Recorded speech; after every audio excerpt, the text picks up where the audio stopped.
But before we break off into the halfway section of the program, I do want to bring up a little bit of an interesting tidbit. Now, Matt's fan on the Squared Circle subreddit, which Triple H apparently loves, brought up a pretty interesting rumor, Ryan.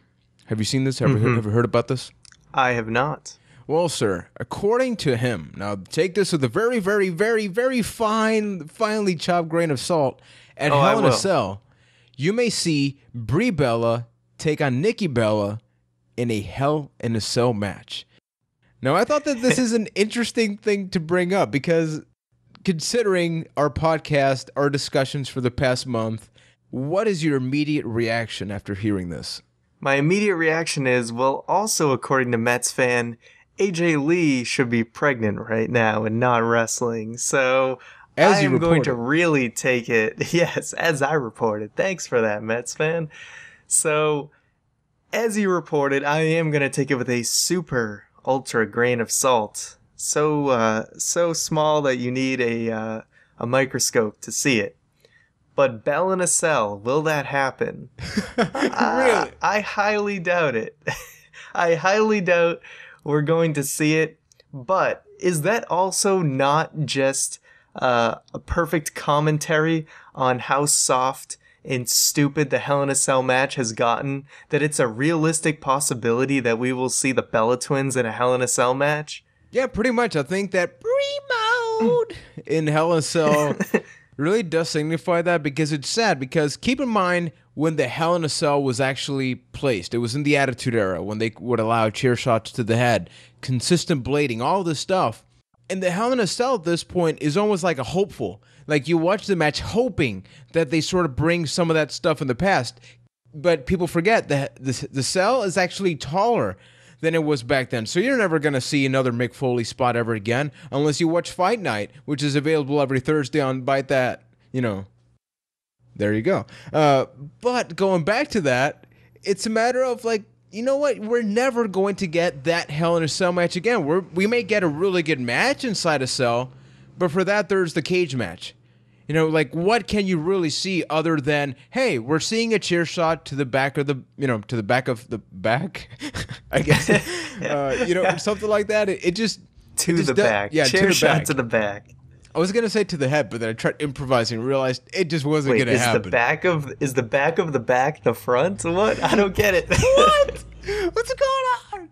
But yeah, pretty much, it's a possibility. So just a quick little comment from your side. Say this was going to happen. That's what I wanted to bring it up. Not necessarily if it's true or false, but say it is going to happen. What would your reaction be if they hypothetically announced it on Raw? I would just be disappointed because I know it's not going to be a good match. I don't have confidence in them having a good singles match. Never mind a Hell in a Cell match. Yes. So I don't want to see it. I'd rather them do a different Hell in a Cell. But is it even going to be that much better? I don't know. They really haven't had a... when was the last good Hell in a Cell? I mean, I can't even think of it. I mean, they've had the Shane McMahon... Whoa, I was going to bring up Shane McMahon, if that's an indication of something. But, yeah, it's been a long while since I've watched a Hell in a Cell match that I legitimately liked. And honestly, I'm going to say something controversial. I'm not a huge fan of the Hell in a Cell match. Oh, wait a second. Undertaker Triple H. Which I was there live.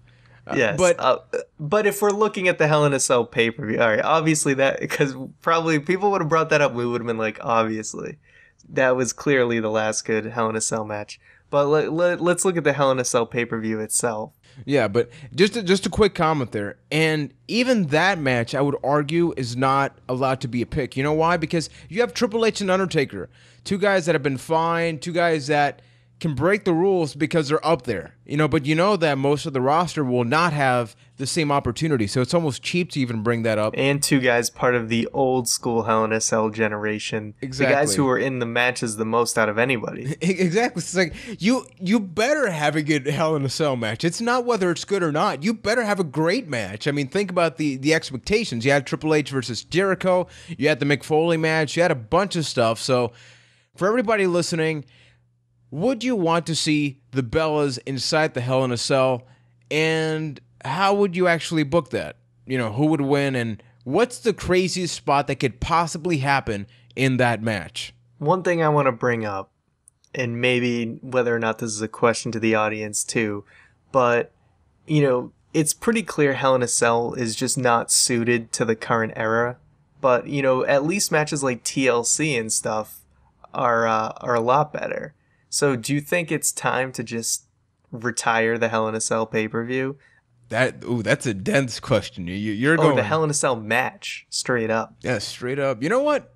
Let's cultivate, let's let that sink in a little bit. We're going to have Keith on the show next week, so we'll talk about that. Everybody listening, we'd love to get some reactions, so we'll definitely bring those up as the weeks go on by. But because Keith is